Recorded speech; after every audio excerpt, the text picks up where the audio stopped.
My name is Joanne Wiles and I'm a Senior Community Nurse with the School Nursing Service here in Walsall. Welcome to our Nocturnal Enuresis workshop. Just going to tell you a little bit about the school nursing team. We are led by a professional lead and a number of clinical leads. The rest of the team is made up of specialist school nurses, community staff nurses, nursery nurses, clinical support workers and admin staff.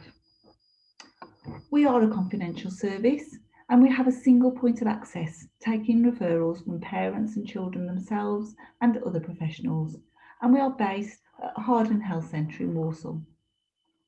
We deliver the Healthy Child programme to children and young people and their families, and this is for children aged 5 to 19. We offer health assessments and we have a duty line, which is for advice and support Monday to Friday, 9 to 5, and that's all year round. We also offer a chat health service for young people aged 11 to 19, where they can text a school nurse for advice and support about any aspect of their health or development. We do health promotion with teachers, parents, and children and young people themselves. And we offer a number of groups, parenting groups, the Friends programme, which is for children who've got low self-esteem or anxiety issues. We offer adult resilience and anger management, amongst others. We do a lot of safeguarding work, and we also offer help and support with enuresis and continence. If we feel that a child needs a little bit more help or support, we may refer or signpost onto another agency, such as community paediatricians or CAMHS, or other agencies such as Targeted Youth Support, Teenage Pregnancy, and the Lifestyle Team, amongst others. So, nocturnal enuresis.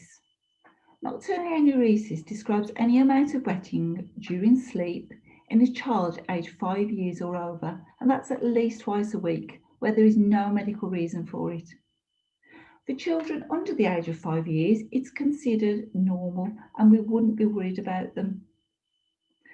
Bedwetting can be classified in 3 ways. Primary, which is a child who has never achieved dryness, and that's without daytime symptoms. Primary with daytime symptoms, and those symptoms may be such as daytime wetting, urgency, or pain when they're weeing. And secondary enuresis is a child who may have been dry for at least 6 months, but has started to wet again. So how common is bedwetting? It's a lot more common than people think, but it's not something we talk about. Some parents may think that there is only their child that is experiencing the problem, but actually around 500,000 children and adolescents are affected in the UK, and twice as many boys as girls are affected. So how common is it? As you can see, up to 20% of children aged 4 to 5 years still wet the bed. When the child gets to 7 years, that is decreased until about 10% of children. Still, between 1.5% and 10% of children aged 10 years will wet the bed, and 1 to 2% of teenagers are still affected. The impact of bedwetting on the child. It can cause low self-esteem and affect their confidence. It can lead to bullying and teasing if other children find out about it. It can lead to underachieving at school, and this may be because they're not getting enough sleep and they're tired, or the bedwetting is on their mind, so they're not concentrating on their schoolwork. They may feel socially isolated because they're opting out of sleepovers, and they may also have difficulty making and keeping friends. And children can become anxious or withdrawn because of the bedwetting. There is also an impact on parents. There is a loss of confidence in their parenting skills. They may feel it's all their fault. They may feel sad or worried for the child. They may feel guilty. There is a financial implication due to the parent having to buy bed covers, mattresses, duvets. and they may feel very angry and ready to punish the child.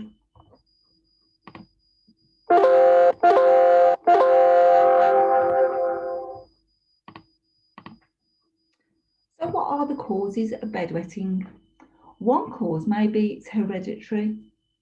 So during childhood, if neither parent wet the bed, there's still 15% of the chance of a child bedwetting.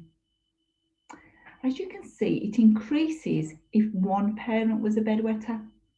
Then a child is 3 times more likely, 43% more likely to wet the bed.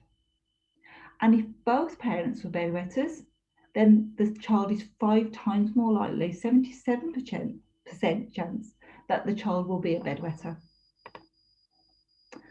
Other causes of bedwetting may be stressful events that are happening in the child's life. A new baby in the family, parents separating or divorce, a child being ill, starting a new school or transition, or bereavement of a grandparent or somebody close to the child.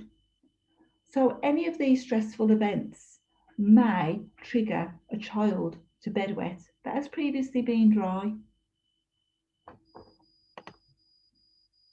As you can see, in Walsall we use the 3 systems model, and that comprises of 3 systems: bladder capacity, low vasopressin at night, and sleep arousal problems. And bedwetting can be caused by one or other of these models. So we'll talk about sleep arousal. Okay, so some children tend to be very heavy sleepers. When we're in bed at night, if we need to wake up, if our bladder is full and it tries to wake us up, it will send a message to the brain to say, wake up, I'm full, you need to empty me. And normally we would wake up and go to the toilet. Some children, if they're very heavy sleepers, their brain says, actually, go away, I'm still sleeping, I'm going to ignore that message. And because the child is still sleeping, that the bladder needs to empty, it will obviously empty while they're asleep. A child might also have low levels of vasopressin. Okay, so vasopressin is a hormone which is produced by the brain, and it sends that message to the kidneys to stop producing urine or to produce less urine during the night. If a child has got very low levels of this hormone, okay, the kidneys will carry on producing urine at night. But they will produce urine which is taken to the bladder, and the bladder cannot hold it because there's too much. So if a child has got low levels of vasopressin, okay, they will still probably produce the same amount of urine as during the day, okay, but obviously the bladder can't hold it. Bladder capacity, some children have a very small bladder, so it's not stretchy enough to hold all the wee that their body has produced overnight. Or some children may have an overactive bladder, so their bladder is very overactive, as it says, and it may need to empty a lot more often. Okay, it will empty before it's actually full. Other coexisting problems that can cause bedwetting. If your child has a UTI, so if your child's urine is very smelly, or if it hurts to go to the toilet, or if they're going to the toilet a lot more often, yeah, it may be a sign of a UTI. Or if your child your child's urine is very cloudy, yeah, and very strong. Okay, so if your child is experiencing urine that has any of these symptoms, then I would say it's always worth getting it checked by a GP to see if they have a UTI. ADHD, if a child has ADHD, they will be on medication, and again, this can affect bedwetting. Constipation, I'll come on to constipation a little bit later as well, but if a child is constipated, this will affect their bedwetting. If a child has daytime symptoms, again, they could have bedwetting as well. And if a child has other medical problems, this can impact on bedwetting, either because of medication that may be on or in another way. Constipation, I've just mentioned that this can have an effect on bedwetting.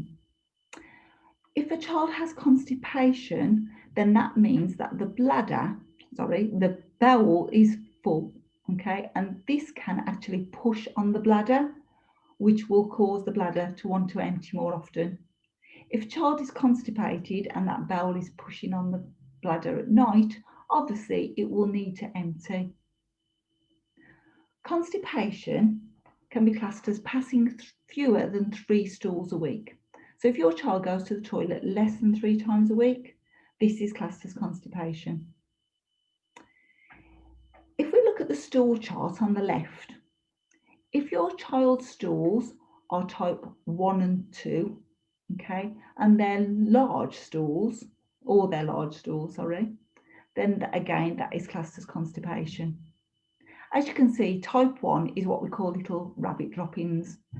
Okay, so there's not very much moisture within those stools. And the second one, it's a form stool, but it's very lumpy. It may be in the shape of a sausage, but it's very, very hard and may hurt for them to pass. The best sort of stools are types 3 and 4. That's what we're aiming for. Okay, and they will be easy for the child to pass. There won't be any blood present and it won't hurt them. Sometimes children get abdominal pain or discomfort when they're on the toilet and they're passing stools.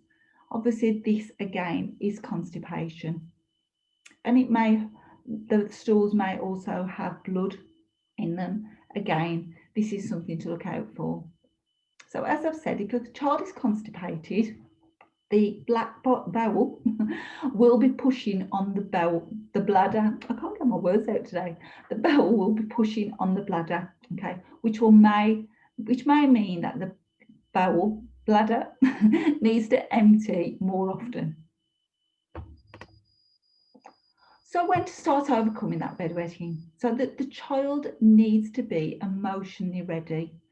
And they need to be motivated. They must need to want to be dry. They need to be at an age where they can understand the advice that's being given. And also the parental carer needs to be ready. So the treatments that are available for bedwetting are the correct fluid intake and toileting. And this is managed by the school nursing service. This will improve that bladder capacity and it will mean that the child has a good bladder function. Alarms are also managed by the school nursing service, and this is with that sleep arousal. If the child is a very heavy sleeper, then the child may need an alarm. And medication, this is managed by the GP, okay?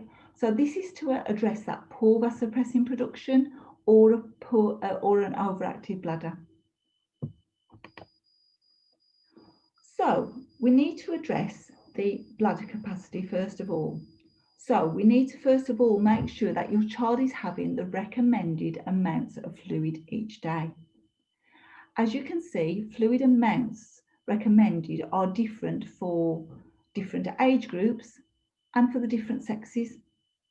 Okay, so as you can see, females aged 4 to 8 need to have 1,000 to 1,400 mils of fluid a day. At this stage, it is the same for males and females. But as a child gets older, okay, these amounts change. So girls need to be drinking 1,200 to 2,100 ml a day. Males, 1,400 to 2,300 mils a day. And that's quite a lot. Obviously, the older the child, teenagers need to be drinking even more. 1,400 to 2,500 for a female and 2,100 to 3,200 for a male. Okay, this is an awful lot of fluid and many children are not drinking the right amounts.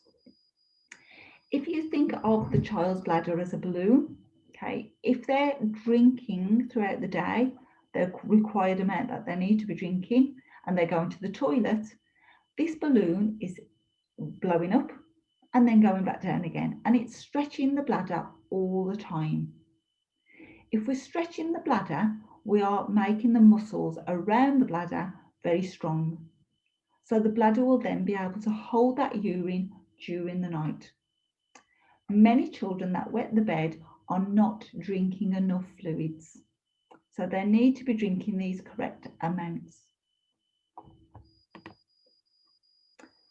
But sort that should be avoided are caffeinated drinks. Okay, so there's caffeinated drinks, tea, coffee, and hot chocolate as well. Fizzy and dark berry drinks should also be avoided.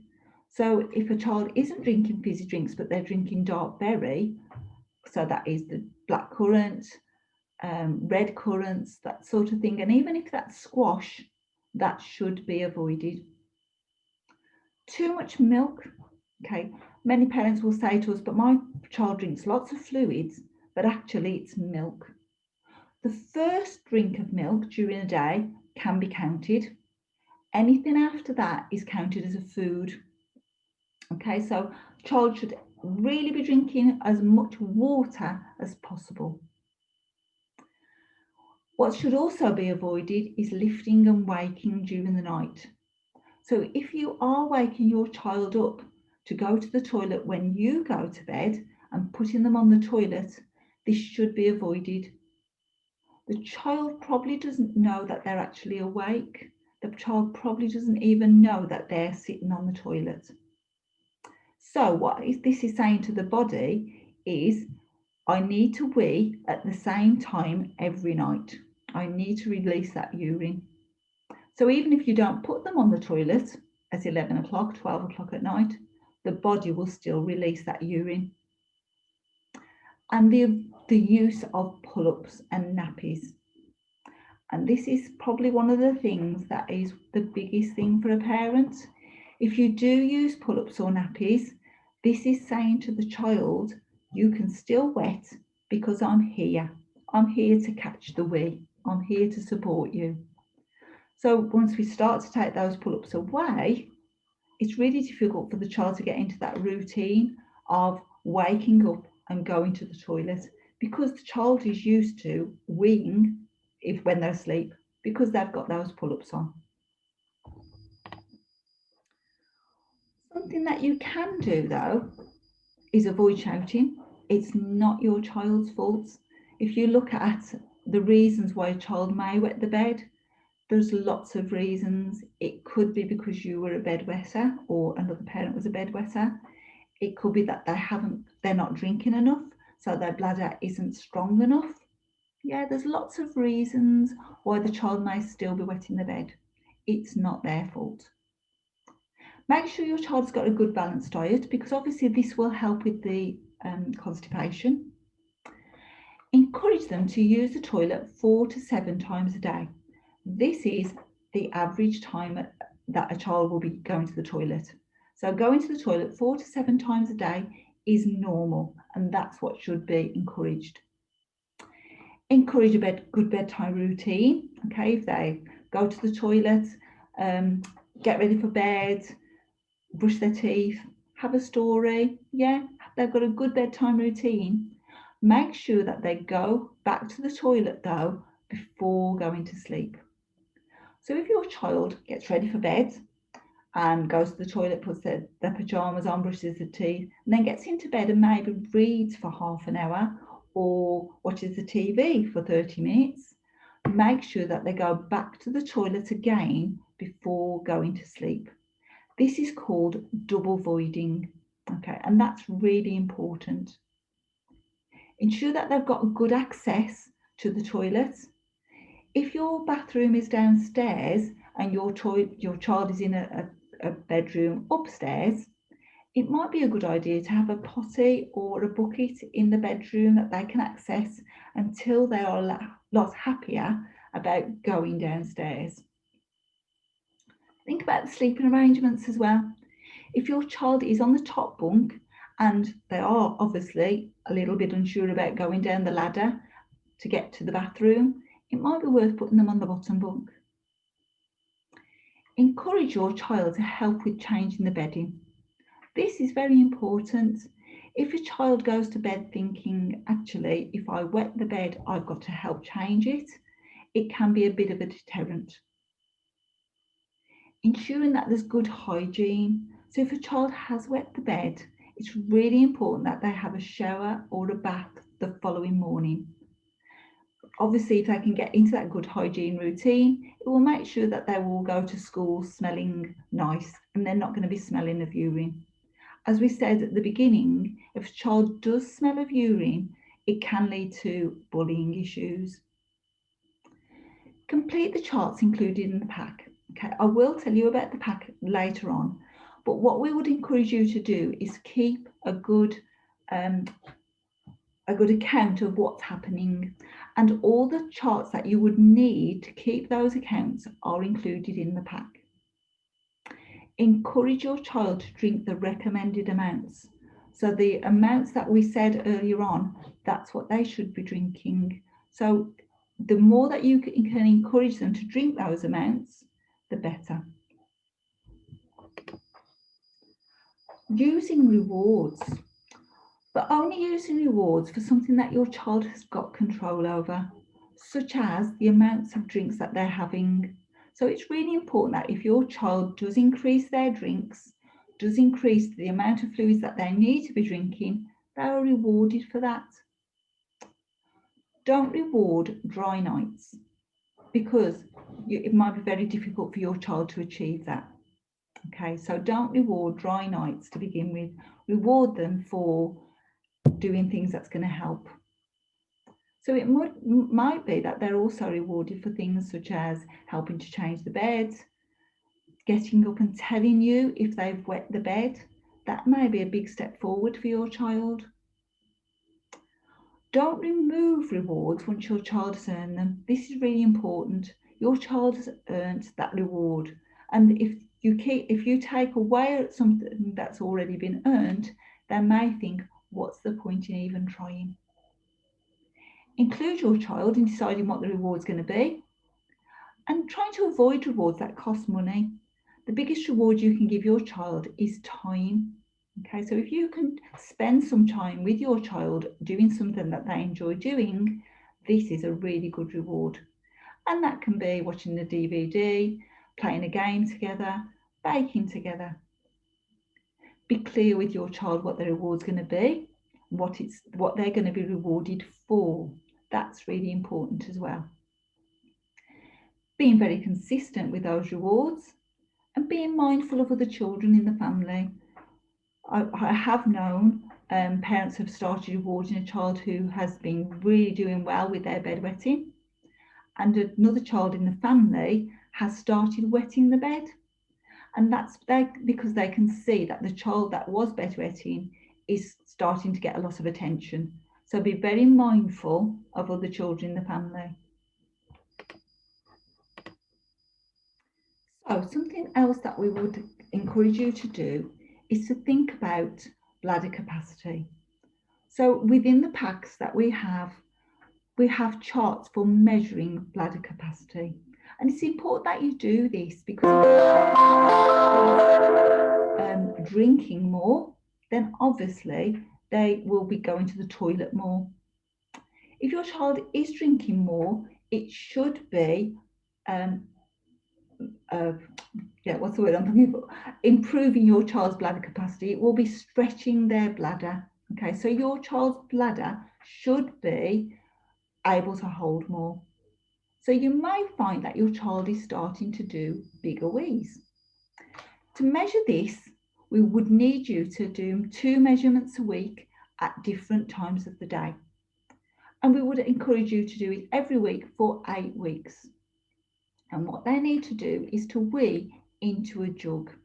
Okay, so we get them to wee into a jug rather than into the toilet, and record it on the chart. It shouldn't be the first wee in the morning, okay? It should be different wees throughout the day. Measure when the bladder is full, but not when the child is desperate. And when they weed into the bladder, weed into the jug, put the jug onto a flat surface to read how much is in there. So the next steps, we would advise you to follow the advice given for the next 8 weeks. Okay, what we'd like you to do, if you feel that you'd like these charts, ring us and you can ask for the pack to be sent out to you in the post. So give us a ring, we will send out a pack and there will be all these charts that you need within the pack. There will be bladder capacity charts, there will be fluid balance charts, so you can write on there how much your child is drinking and what they are drinking as well. There are charts for you to complete and there are charts for the child to complete. So you can all do this together. If after 8 weeks of filling in these charts and following all the advice we have given you, there is still no improvement and no change, you can ring us and you can ask for an appointment with a school nurse. You'll be given a full health assessment. At this health assessment, we will ask you to provide us with your 8 weeks of charts. So if you haven't been filling those charts in for 8 weeks as advised, we will probably send you away again with another 8 weeks of charts. Okay, so it's really important that you start writing down, filling in these forms, because if after 8 weeks there is no improvement, you can call us and bring those charts with you to the health assessment.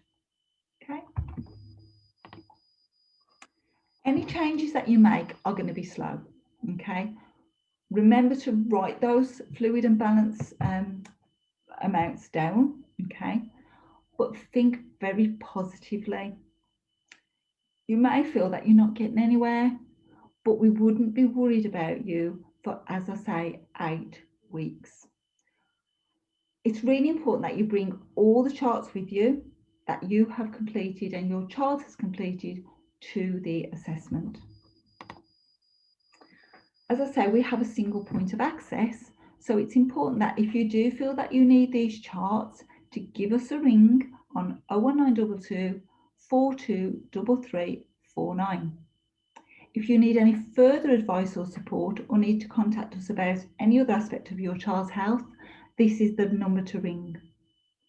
So please give us a ring, ask for one of these packs, with all the charts in. But while you're waiting for your pack to arrive, please do follow the advice that we have given. Okay, there was a lot of advice in that workshop. If you do feel that you may have missed something, you can go back to the start. You can watch it again at any point.